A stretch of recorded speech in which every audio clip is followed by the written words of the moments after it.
Hi, I'm Michael Buble, and I've got a quick quiz for you. I want you to name a multi-million selling song which has been quoted by world leaders, parodied by Sesame Street characters, referred to by its most famous singer as the national anthem, is a number one choice at funerals, yet has caused people on the other side of the world to murder each other. A song which has been covered by Vegas legends, flamenco bands, opera singers, rappers, film stars, and pretty much everyone in between.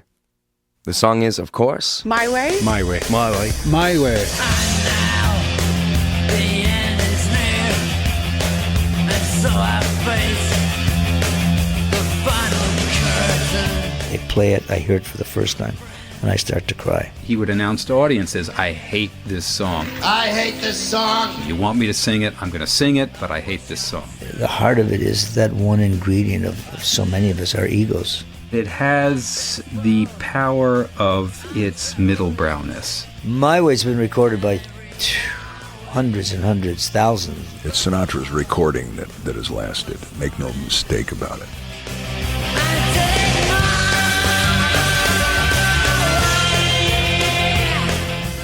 My Way is a song that I love, and a song that's so ubiquitous, you'd be pushed to find anyone whose path it hasn't crossed in one form or another.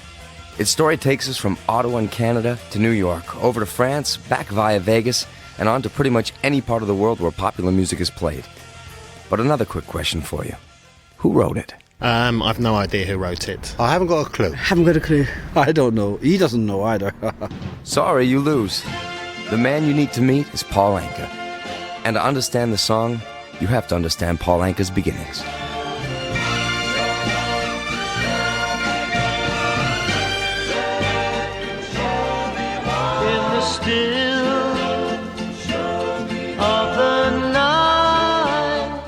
Well, from my early teens, I was always a music fan, so I knew I had a passion for music. But my father wanted me to write and be a journalist because I did very well in school with my stories, etc. Got thrown out of shorthand, put in a music class. That led to piano. Then started to write at the piano, go to amateur contests, start winning those, starting to get a feel for the audience, starting to get a feel for myself, but get a feel for me playing at the piano, singing In the Still of the Night, Blue Moon, Shaboom, all those big hits. That just started to grow with me. Then I started to be part of school productions, church things, till I really started to say, you know what, I can do this. This is what I want to do. I was looking for a record deal, so I first wanted to get to New York, which I did to suss it out, winning a soup wrapper contest on Campbell's Soup. I get to New York, get a feel for it, go home, go back on my next vacation from school, and get up to ABC Paramount Records. Don Costa, who was a genius, saw through this kid, this rough diamond, started developing me. And next thing I know, I'm in a studio. My parents are flown down. They're signing contracts. Deers in headlights. Song comes out and does over 20 million records worldwide, and my life changed. That life-changing song was Diana. I'm so young and you're so old. This, my darling, I've been told. I don't care just what they say, 'cause forever I will pray. You and I will be as free as the birds up in the trees. Diana was written for a young girl who was a couple of years, maybe 3 years older, but as is in that realm, a lot more sophisticated. She was somebody that I'd see with my friends. She was somebody that was very attractive. And I said, wow, why won't she even pay attention to me? I sat down and wrote this poem first for her, and then I put it to music. And I'd sing it at parties, and the kids were singing it and loving it. So it was hanging around before I went to New York to get a contract. And it was part of my arsenal with, I think, Don't Gamble with Love and a couple of others. You couldn't be alive and not hear Diana. Lawrence Myers. It represented what every kid was thinking. I mean, even at the age of however old I would have been, the age of 20, in those very unsophisticated days when none of us were as advanced as a 20-year-old is today, you were still hoping to get to hold a girl's hand. It was still a time when there was a difference between girls and boys. A 20-year-old girl was more mature, more advanced, more sophisticated than a 20-year-old boy. So it would have reflected my thoughts. That's the secret of the success of the song, of all of Paul Anka's songs. Well, amazingly, I can remember it vividly, like it was yesterday. Chrysalis Records boss Chris Wright. We played it on an old wind-up gramophone, for which we used cactus needles for the needle of the record, and that's where I first heard it. It would have been when it first came out, so I would probably been about 14 or something like that, 15. It was one of the earliest records that I remember, being enthralled by. After Diana became a hit, Paul enjoyed considerable early success and put in the hard work he needed to get where he wanted to be. In no time, he was mixing with some of the biggest stars of the day and playing at some of the most influential clubs. I'm just a lonely boy, lonely and blue. Jules Podell ran the Copacabana, which was the showcase nightclub that you had to make it in to get the rest of the mob joints around the country, including Vegas. I remember the first time it was Kids Around the Block. I think my opening act was a guy named Jackie Mason, who went on to stardom. 2 shows a night. Scared to death, but got through it. But the Copa was an experience for me because that's where I learned my nightclub chops before I went to Vegas. It's like skiing. It's like anything. You got to put mileage in. You got to put the hours in any profession, especially music, to really get to that place to find out who you are and what you are. And that's what the Copa days were for me and those other shows. Finding myself, my niche, finding my comfort zone, which I did. The industry back then was controlled, the music industry, jukeboxes by the mob. Great guys to work for. You shook their hand. You didn't need a contract. They were real gentlemen if you behaved yourself. You'd go to Vegas, and they just controlled the town. You saw the beautiful women. You saw Kennedy coming in. You saw them schmoozing them. Marilyn Monroe. You saw guys that weren't allowed in town. They'd be ringside at a Sinatra show. And if the spotlight would spill from the stage to the first tier of tables, they'd be ducking under tables. They didn't want to be seen. All the stuff you'd heard and read about the way the mob was back then prevailed. But the bottom line was that they were gentlemen. They ran great hotels. They had a certain code about them that was fantastic. Paul's former manager, Irving Feld. And I've told him, I said, Paul, you no longer belong to yourself. You belong to the world. God gave you something that I don't think he's given to anyone in the past 500 years. But he's given it to you, and he's given it to you to make other people throughout the world happy. And so far, I've been lucky. I've been right. Paul was true musical royalty, mixing with artists from many genres and working with the biggest names of the day. Buddy Holly became a friend, but in the beginning I was a nemesis. There you go, baby. Here am I. If you read Buddy's book, this kid Anka was keeping him out of #1 with That'll Be the Day. And then I partnered up with the guy that booked the tours because I felt if he was that good to get me for $200 a week or $300 a week, I wanted a partner. So he became my partner and manager. We hire Buddy to go on tour. Buddy becomes a friend. Buddy and I talk about forming a music company together. He leaves the Crickets, comes to me and says he wants to change his style, wants to grow. I write It Doesn't Matter Anymore for him. It comes out, and that's his last record before the plane crashes, is It Doesn't Matter Anymore. It was very sad, very moving, because we were all very close. Everly Brothers, myself, he, many of the acts. We lived together. Not like today, where it was just eclectically people passing in the night. Buddy Holly was quite the guy, and we were very saddened by that death.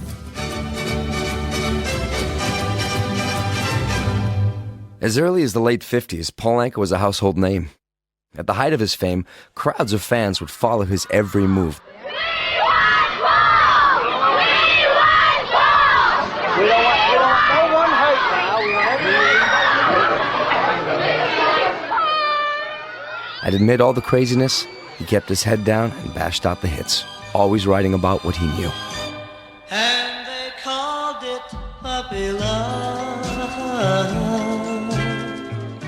Puppy Love was written for Annette Funicello, who we were romantically involved, Disney. And back then, nobody wanted us getting together because they had a huge investment in her, and my people at a young age didn't want me involved. And they kept telling me it's a puppy love, so I sat down and wrote Puppy Love. And they called it Puppy Love. And then she wanted to get married, but she was very young, and I was certainly not ready. So Puppy Love was all about Annette and I. And then Don Costa, later, was involved with the career of the Osmonds and Mike Curb. And when I saw the young imaging of the Osmonds, Donnie, the family, I said to Don, let's do Lonely Boy or Puppy Love. And that's what happened with Lonely Boy and Puppy Love. Still a young man, Paul had composed hits for both himself and others. But for all the early success, it took a holiday in Europe to lead Paul towards his biggest hit. I started hanging out in France, actually, in the early 60s when I started working there. So I spent a lot of time, was very familiar. I got very close to the music scene, had a lot of friends, got married there. Would return there for my vacations. As my family grew, I would take them back. So it became very much a part of my lifestyle. So I was very much in tune with what was happening. And this one afternoon, I'd heard this Claude François song, Comme D'Habitude. There was something in it that I felt there was more to it. Found out who had it, liked it, went to Paris, wrapped it up on a 2-page piece of paper, and took the copyright back and lived with it in New York. I took the melody off of the record and put it on piano. And I just put it in the drawer. And I said, one day there's something I'm going to do with this song. I know that when he heard that melody, it clicked with him. The words in French weren't the issue to Paul, but he loved the hook in the song. Comme d'habitude. Comme D'Habitude, which translates as usual, was actually written by 3 Frenchmen. The tune was composed by Claude François and Jacques Revaux, with original lyrics penned by Claude and Gilles Thibault. Speaking from his home in France, this is Jacques Revaux. This was in 1967, and I was living in a place called Megève. And one of my friends gave me an option for 4 songs. I used to sing like this. My friend, I shine a gold, in my chains are fun again. And I did 4 songs in the hotel in the last day, about 30 minutes like all my other songs. Paul knew the song had immense potential, but it took an important meeting to give him the inspiration and the impetus he needed. That came on a meeting in 67 when I had dinner with Frank Sinatra in Florida, where he had informed me he was going to retire. He was fed up. Government was bothering him. Rat Pack was melding out. And he said, kid, I'm doing one more album with Don. Don was Don Costa, my producer. One more album and I'm out of here. That motivated me, because I'd never written him a song. I was scared to death to give him what I had at that time. I knew it was something special, but I didn't quite know what to do with it, so I didn't address it. I originally started with a lyric called Pretenses, and first few lines and the payoff, pretenses. But I knew it wasn't right. Not many people know that. It was just a Pretenses lyric, which was much more of a relationship song, because the original lyric of Comme D'Habitude was a relationship song. Meanwhile, across the Atlantic in London, another iconic hitmaker would be trying to capitalize on the potential of Comme D'Habitude. I was walking down the high street when I heard footsteps behind me. Yeah, the whole David Bowie thing, it started to come out later. Here's David Bowie's former manager, Lawrence Myers. I managed him from 1970. This was all before then. And he said, such a great song, I tried myself. And what he did is he got a copy of the original Claude François record and recorded his voice over. I don't know what ever happened to it. Here's what happened. David Bowie had a recording of Comme D'Habitude and wrote his own lyric over the top. The result was a song called Even a Fool Learns to Love, which was never officially released. Having lost out to Paul Anka for the rights to the song, Dave would later go on to write what he's referred to as a revenge song, Life on Mars. It's on America's tortured brow. Listen carefully, and you can even hear the same chords cropping up in both songs. Now the workers have struck for fame, 'cause Lennon's on sale again. There was a sense of revenge in that, because I was so angry Paul Anka had done My Way that I thought, right, I'll do my own version. And it basically was my kind of modern take on My Way. I don't know if that makes any sense, but I mean, there are clutches of melody in it, that there was definite parodies on My Way. Sorry, David Bowie, but I guess you'll always have a few of your own classics to fall back on. Now, when you consider that the song we're talking about has just entered its 6th decade of popularity, it took an incredibly short time to write. After I returned from Florida and Sinatra telling me he's doing one more album, I knew I had a shot of writing something for him. I didn't prior to that. The melody that I had taken off the record, the piano demo, I sat down and addressed it at 1 in the morning. My apartment on Park Avenue began to rain, which developed into a major thunderstorm. So there was a whole magical vibe that was happening. And I sat down at my typewriter. I did everything on a typewriter because of my days of trying to be a journalist. And I approached this melody, kept playing it over, saying Sinatra, retiring, last record. You know, who knew he'd retire 5 times? And I said, what would he say if he were writing this? And I got into a metaphorically trying to put him in my place, thinking, lyric. And now the end is near, and so I face the final curtain. And this thing started to grow. It just started to happen. And the more I imagined him, the more this lyric started to flow. And with the pounding of the thunder, the rain on the window, mounting this song, saying My Way, that's the title, working it and working it, 5 hours later, I had My Way. It was finished. Got very excited, knew I had something different, had not ever created anything quite like that. Got on the phone and called Costa and Sinatra, who at that moment were at Caesar's Palace in Las Vegas. He phoned Sinatra after he had spent the entire night writing the lyric and voicing a couple of new chords for this song. Phoned Sinatra in Las Vegas, where Sinatra was performing, and it was only 2 a.m., which for Sinatra was the shank of the evening, and told him, I have something special for you. Flew out, played it, knew there was enthusiasm. Fade out, fade in. A couple of months later, I get a call from the studio. It's Sinatra and Costa. Session was over. Kid, he used to call me the Kid. Listen to this. Put the phone up to the speaker. I'm in New York. They're in L.A. They play it. I hear it for the first time, and I start to cry. I knew that was the changing point in my career.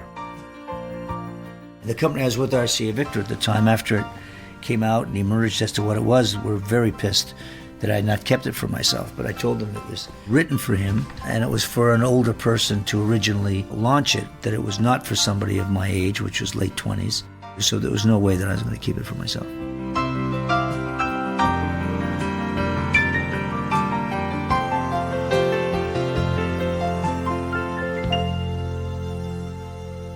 Let's face it, Frank Sinatra could sing the phone book and give it a certain unique oomph. His voice, his heart, his style, they so often came together to give even a simple song a brand new resonance. But when we analyze My Way, we're talking about an event where all the ingredients came together perfectly.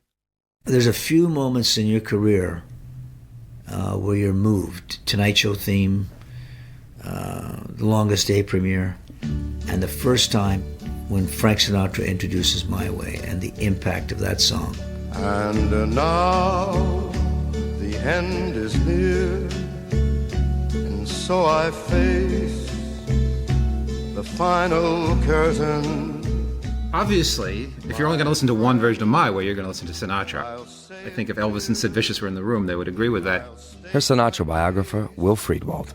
If the Great American Songbook is an art form, you know, the same way that opera is an art form, the same way that chamber music is an art form, if we accept that it is an art form, the man who did the most to make it that way, the one who stands as its greatest practitioner, is Frank Sinatra. And more, much more than this, I did it my way. Regrets, I've had a few. Nobody ever sang those songs better. Then again, to mention. I did what I had to do. You know, Sinatra is the one that you have to compare everybody else to. And nobody else compares. You know, he's the opening act and the closing act. I planned each charted course. When I heard for the first time Frank Sinatra, many tears from my eyes because it was the voice. Can you imagine? For a young composer, I was 27. It was the first time in my life I had a song recorded by an international star, really a star. Yes, there were times. And he had, prior to that, never liked pop music. You know, he was into the old classics. So the new stuff from the new writers he was hesitant to do. But there's something about My Way that originally, even though stories came out later that didn't want to sing it and all that baloney, he was excited about it to the point where it was a hit. He was very grateful to have it. This is a song that's done a great deal for a vocalist like myself, or any vocalist, as a matter of fact. This is Paul Anka's great classic song. Here's James Kaplan, author of Frank the Voice. And now, the end is near. It was late 1968, December 30th, when he recorded My Way, and he was tired. He was growing weary of his career. In 3 years, he would retire for 2 years, 1971 to 1973. He had divorced Mia Farrow. He was single. He was into his 50s. He had been terrified by his 50th birthday. He was now beyond 50, beginning to feel his age, beginning to feel the licks of mortality, I think. Musically, it was a very tough period for him. Rock and roll was in full explosion. American popular music had been overtaken by this life-consuming force called rock and roll. And the purveyors, the great artists of the American popular song, Sinatra, Tony Bennett, Mel Torme, Ella Fitzgerald, were shaken to the core by the advent of rock and roll. The thing to know about Sinatra is that his entire career was a quest for hits. If he couldn't connect with a large audience, then it was like the tree falling in the forest as far as he was concerned. He was about ready to retire in 1969, right when he sang it for the first time. He does retire, and he's totally serious that he's out of sync with popular music. He doesn't know what to do next, so he retires. When he comes back, Sinatra is something he never really was before, which is a concert artist. But when he becomes like a full-time concert artist in the 1970s, this is his primary piece of material. This is the climax of his first 10 years of becoming mainly a concert artist. And the reason for that is because it's just such a great piece of concert material. Yes, it was my way.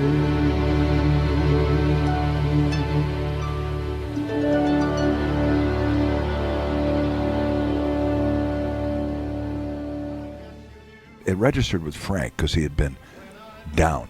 Mr. Las Vegas, Steve Wynn. It was a great lyric.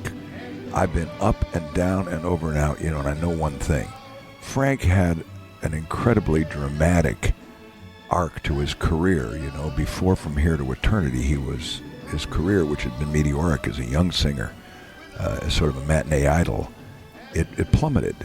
And Frank was desperate when he got the part in From Here to Eternity and then received the Academy Award.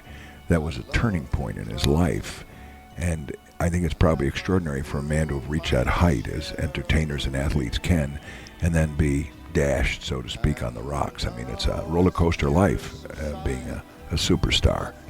I mean, it's a great song for Frank Sinatra, because Frank Sinatra was that kind of person. He did regrets, I've had a few, but then again too few to mention. And he did do it his way.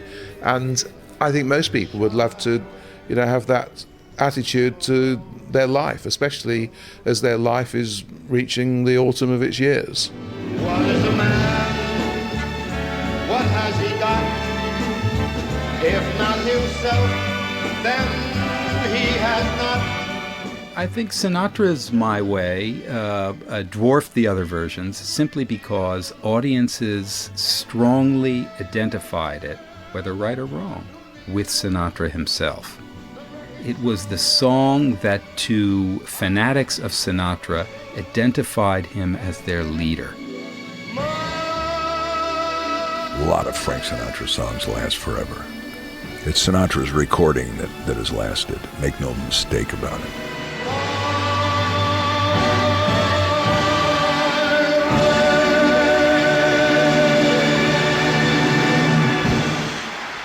Now, I won't win any awards for original thinking if I suggest that Frank's version is the only one you really need to hear.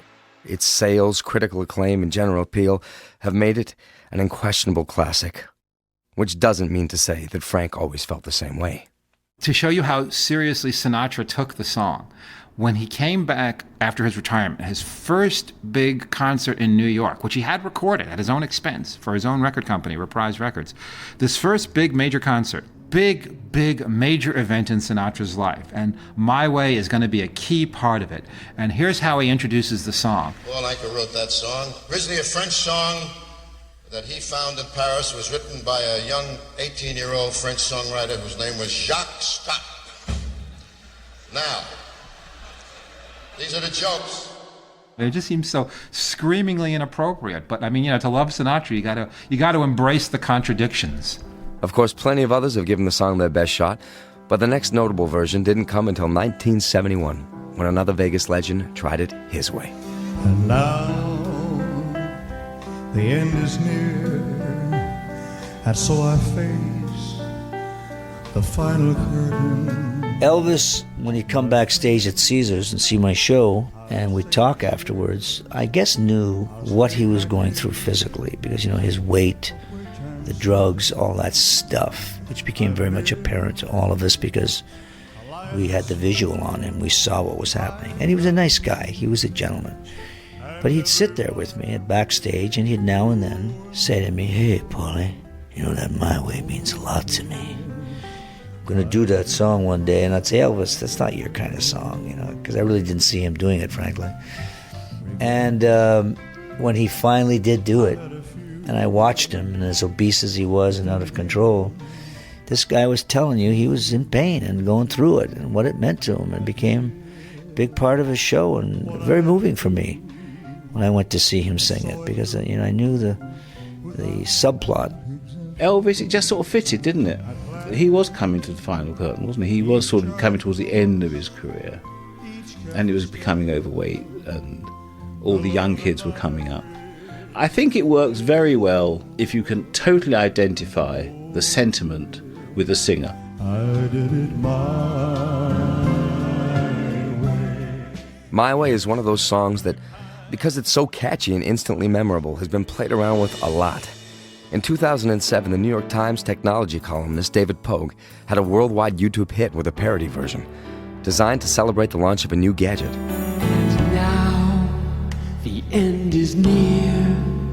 I'm sick to death of this old cell phone. My Way was a perfect parody vehicle for a couple of reasons. One is everybody knows it, so it's in the cultural background. People would understand what's funny about the changed words, because in their heads, the original words are still there. So I was looking for a song where people would know it, and I was looking for a song where the vowels would work. I want an iPhone. I did it my way. That's that one vowel has to match up. I want an iPhone. Finally, it's good if the song itself is a good song. I mean, it's a good parody if the song itself is enjoyable to listen to. And in this case, it's a ballad. So it's a slow tempo that gives the ear a chance to listen to the words and appreciate them. If they were going by too fast, you wouldn't get the jokes. But God, this thing is sweet. A multi-touch iPod Wi-Fi phone. When I showed this video that I did, the music video of it, in front of an audiences, they always spontaneously laugh in the same places. And it took me a long time to understand why. So, for example, The part where it goes, "For what is a man? What has he got? If not iPhone, then he's got squat." So, but where they laugh is, "For what is a man?" Which is from the original. And I don't know why are they laughing there? And I think it's because of the music. I think it's because suddenly you're digging into this fierce, the drum kicks in, the chords clang. It becomes such a powerful, strident moment. And then, of course, we're talking about a cell phone. So I think it's the incongruity of what the music does with the theme. But the point is that the music helps me in the parody. And if it weren't that melody and that harmonic rhythm, it wouldn't work as well. But what did Paul make of it all? He sings it much better than I do. I don't have much of a singing voice. But he was proud that it achieved the success it did on YouTube. Even aside from cover versions and parodies, the power of My Way has seen it sneak its way into all kinds of other cultural contexts.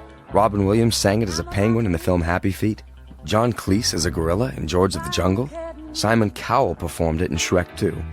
And a Russian cosmonaut is told to shut up when singing it in Superman 4. It's turned up on children's TV, in British satirical programs, even in presidential addresses. So for all the versions on offer, we wonder which one Paul rated and which he didn't. My Way's been recorded by hundreds and hundreds, thousands, and if you talk about language, etc., different countries. And now the end is near. The Nina Simone and Brooke Benton versions were two that I liked.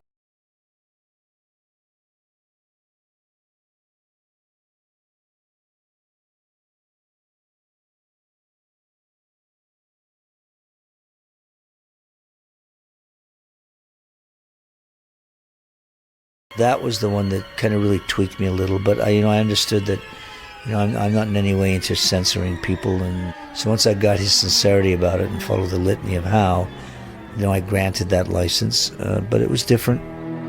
I mean, it was taking something and desecrating it, basically. Sex Pistol filmmaker Julien Temple.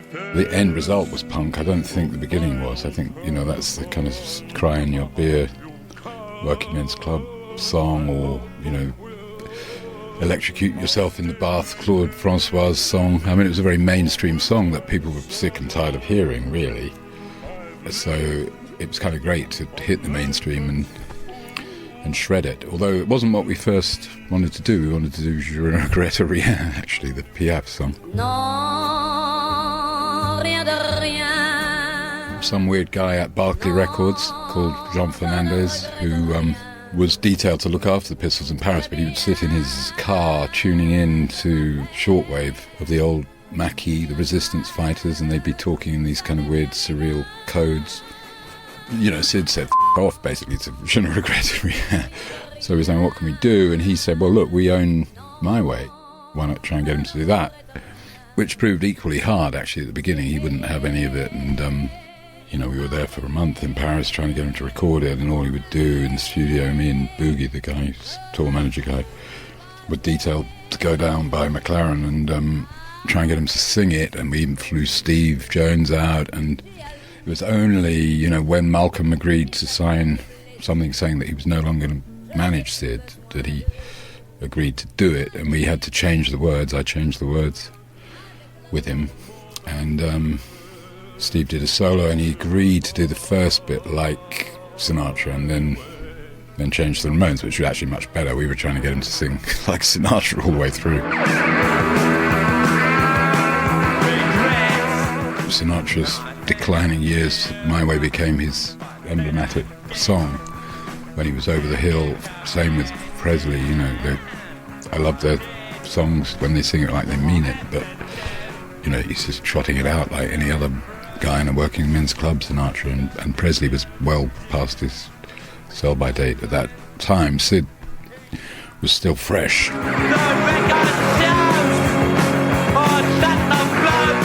I guess parody is a very kind word. It's really more of an attack. Will Friedwald.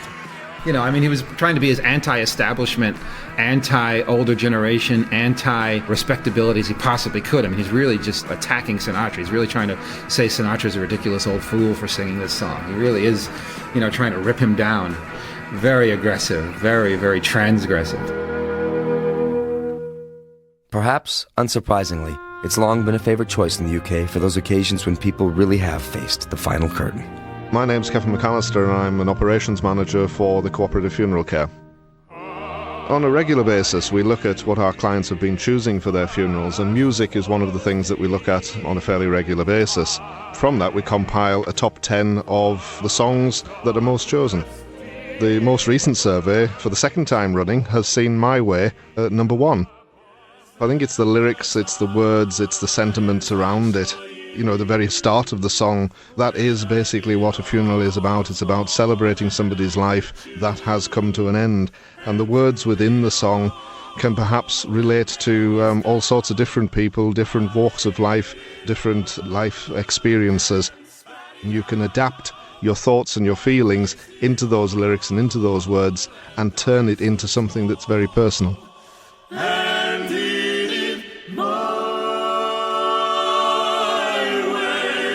That's pretty logical. I think that, first of all, prefacing, the ultimate for all of us, people do it their way all their lives. There's a quasi kind of egotistical demeanor or, application that we have on life, all of us. But My Way means a lot to people, and only because of all the obvious reasons. They did it their way, and now they're dead, but they did it their way, so it's okay to go out their way. I wonder if today's younger people will hold a song for the same length of time as people have held My Way, or is it something that is just popular this week, this month, but then people move on to something else and forget them? And I think My Way is one of those for a particular generation that they've liked at the time, that they've taken forward with them and has always remained there. Will we see the same with today's songs? I don't know. I don't think it's something that would be in my will that I'd want My Way played at my funeral. I would assume that somewhere in that whole craziness of that scenario, somebody could easily come up with that. I'm not afraid of dying. I don't want to be there when it happens. So with countless cover versions, endless appropriations of the song in other cultural contexts, and its usage as a standard for life's landmark occasions, My Way is one of those rare songs that transcends its origins and has gained a life of its own. I might be biased, but I'd say that Paul Anka is one talented individual. If you looked at his passport, it would probably say on it, songwriter. Lawrence Myers. Because what he did is what great songwriters do. He expresses the thoughts more eloquently and more directly that his audience are thinking. I mean, every kid has a crush on an elder girl. Interestingly about Paul Anka, he got both ends of the scale, because he got us when we were young with Diana, and he got us at the end. Anka's commercial ear is extraordinary. Most of these kind of fellas write music for themselves, like Neil Diamond or someone like that. But here's Paul Anka can flip a switch and write a Buddy Holly song. Flip a switch and write a Tom Jones song. Well, she's all you'd ever want. She's the kind I'd like to flaunt and take to dinner. And that's the story, is she's a lady, like My Way. What's interesting about My Way is I'm always reminded of how clever Anka is and how he manages to assimilate the sound and the musical talent of another artist besides himself and then invent a piece of material for it. That's pretty cool when you think about it. Regrets, I've had a few. Mr. Julio Iglesias. But then again, when I first heard the song, it was like a jump in my heart, because the meaning of the words were incredible. It was like the perfect dress for a perfect artist like Frank Sinatra. And I was very jealous, because when you hear a song like this, you think that you could also sing the song. Well, I love Paul for years and years. Paul is an incredible person, incredible artist. When somebody's able to write a song like My Way, means a great personality. I congratulate all the time Paul, because when you are able to write a song like My Way, means that you are able to have an incredible life as a writer.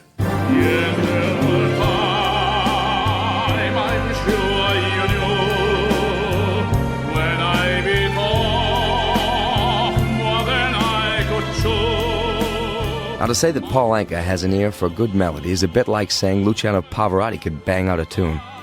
But there's an argument to say that the success of My Way is only partly about the music, only partly about the lyric. Is it more the sum of their parts? Some sentiment at the song's heart that speaks to all of us? It has the power of its middle browness to it.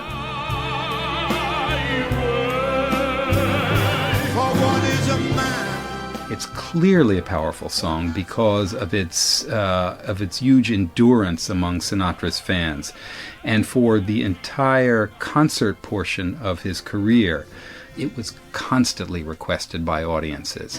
That's it. Next song is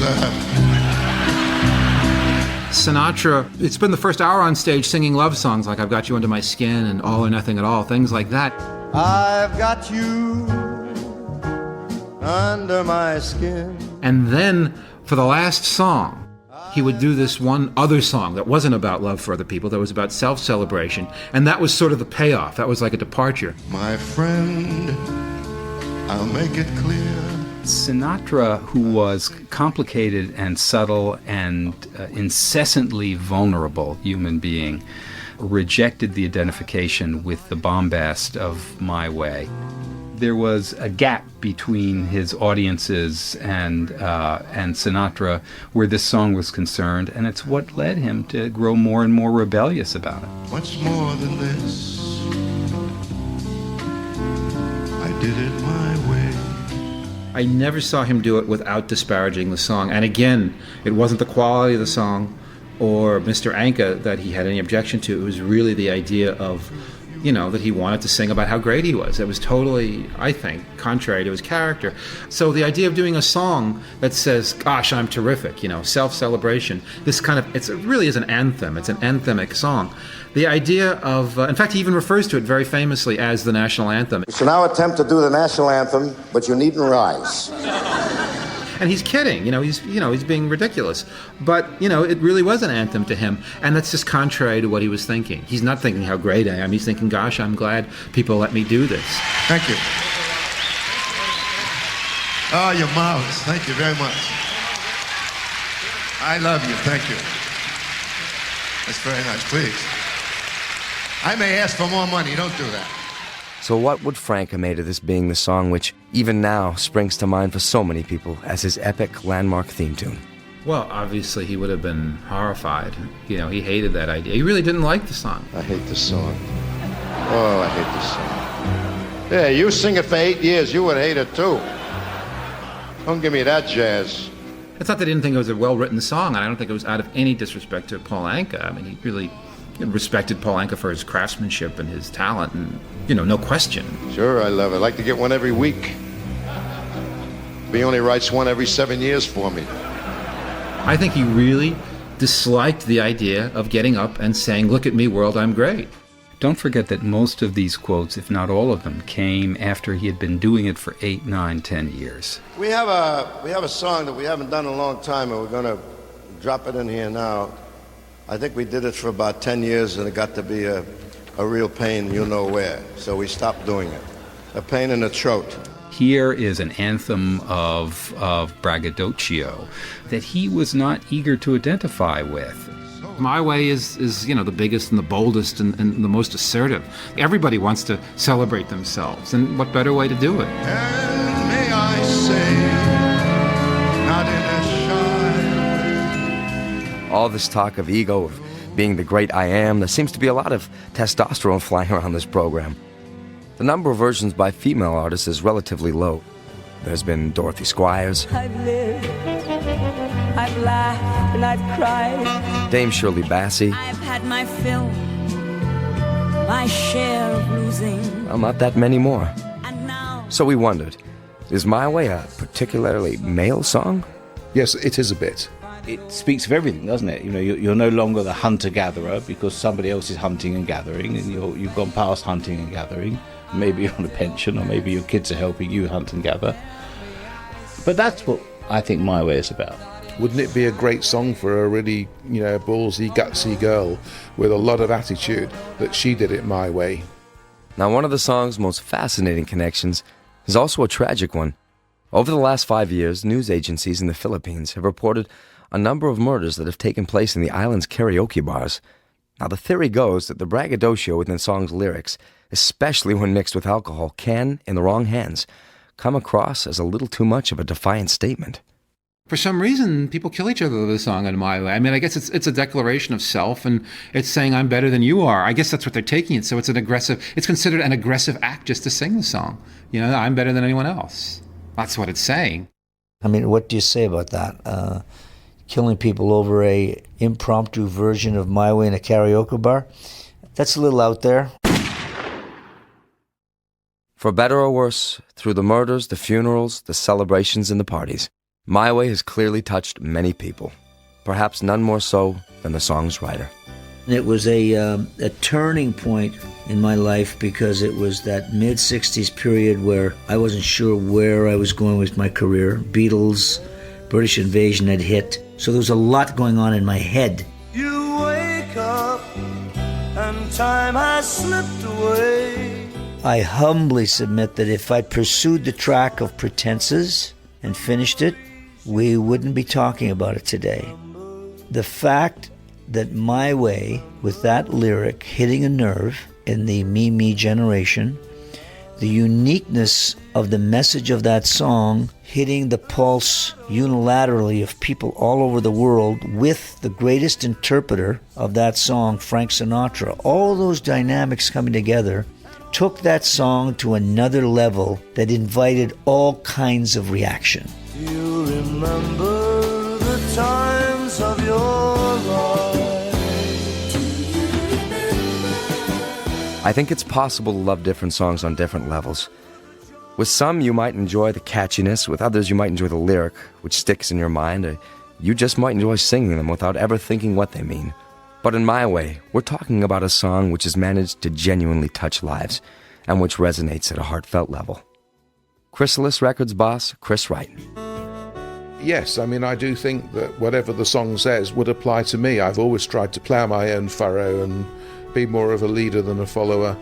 And so, yes, I think it would very much apply to me, and I can very definitely relate to it. Donald Trump. The concept of the song is something that a lot of people that are success-oriented really can relate to, because ultimately you're going to do it your way, and if it's not going to be your way, you know, if other people could do what you do, it would be a whole different thing. So you have to rely on your way, meaning My Way. My Way has been a song that is relevant to me and to other people, and certainly to successful people. We do it a certain way, I do it a certain way, I do it my way, and for better or worse, it seems to have worked. While certain songs burn brightly and then fade away, and while others enjoy a long life but quickly seem to date, My Way is still being rediscovered, reinterpreted, and brought to life for brand new audiences. This is how rap star Jay-Z treated the song. Much more than this. I did it In my lifetime, I caught smaller cases. Yeah, My Way's been done in every different way. When I got the call on the license for Jay-Z, it was fine with me because I admire the way he's handled himself. I think he's smart, and I think that the product that he makes and that he's a part of is done with a lot of integrity and very good. So that was kind of a cool move, and then after that came out, I really started getting a lot of feedback from a cross-section of people, so it was kind of cool. And with all the new artists still after a slice of the My Way action, it's no wonder the song remains a hugely lucrative one for the record companies, publishers, and above all, Paul. Oh, I mean, it's a hugely important song. Chrysalis Records boss, Chris Wright. Every sort of 3 or 4 years, it's used as a commercial in America, and it's one of the highest grossing songs that can be used for a major TV advertising campaign. For commercial usage in America, we've never received less than $1 million. That's the gross payment, the bulk of which will go to the writers. It's a lot of money, of course, but it's not a lot of money for me, because we cut with Claude Francois, with Paul Anka, and so on, instead of the other songs where I am alone. When you meet Paul Anka, you're struck by how happy he seems, how at one with himself he is, how he knows, humbly, that he's brought a lot of people a lot of joy. Given what he's achieved, it's hardly surprising that he's not a man fueled by regrets. Well, like the song, regrets too few to mention. After all the years I've put in, and I look at a balance sheet and realizing life is about shit happening every day to all of us, no matter who we are, that I've had it really good, to still be doing it, everything that I want to be doing. The regrets are more personal.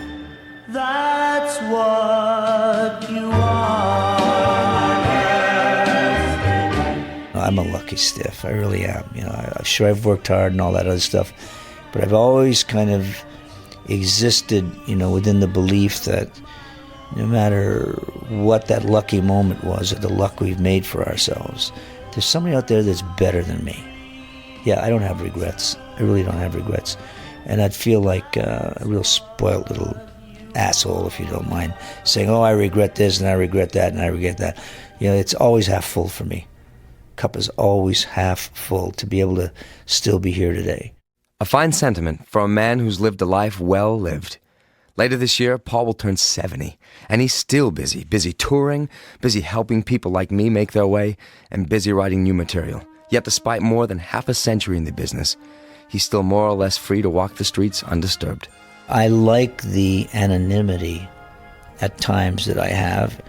I blend into what is really my power, the common man, the volume of people who identify with my work and me in concerts are the guys you see in the street, and I'm one of them. When I go to work, I want asses in every chair, because that's why I'm there. And when that stops, I quit. Ultimately, My Way is less a song and more a statement, a declaration of the ego, a validation of all that we try to be and hope that we are. It has myriad meanings for anyone who hears it, yet it's simple enough to have weathered the vagaries of time and fashion. And you know what? I'll bet you that in another 40 years, we'll still be singing the praises of this unique moment in popular music. My Way is that anthem that motivates people constantly to succeed. It's that basic meat and potato message that feeds the ego, that is the ego, for people that have done things their way.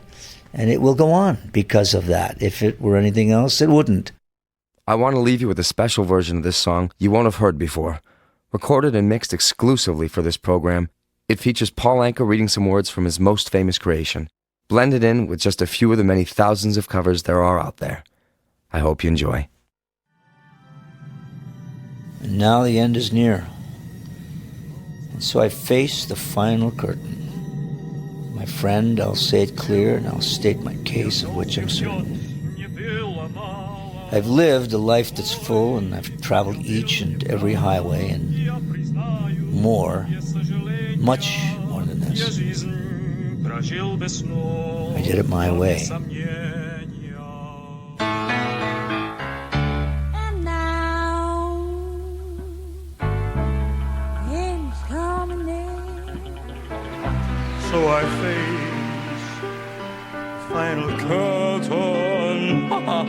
My friend, I'll say it clear. I'll state my case, of which I'm certain. Ma main caresse tes cheveux, presque malgré moi, comme d'habitude. And more, much more than this. I did it my way. Regrets. You've had a few. Anyone see Howard the Duck? No, the Sith picture, I love that. I love the Sith picture. It's a great Sith picture. I did what I had to do and saw it through without exemption. I planned each target course, each careful step along the byway. And more, much more than this, I did it Yes, there were times, I'm sure you knew, when I bit off more than I could chew. Through it all, when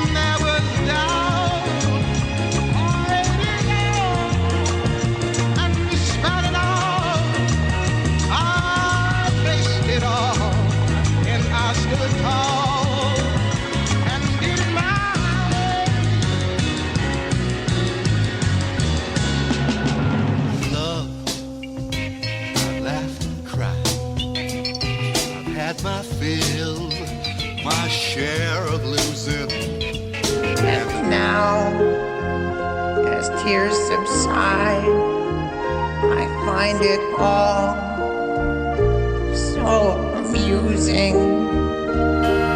To think I did all that, and may I say, not in a shy way. Oh no, everybody!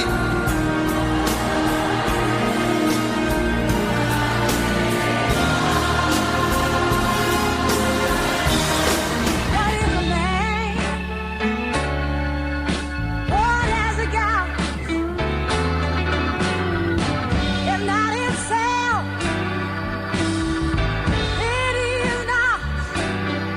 Say the things he truly feels, and not the words of one who kneels. The record shows I took the blows and did it my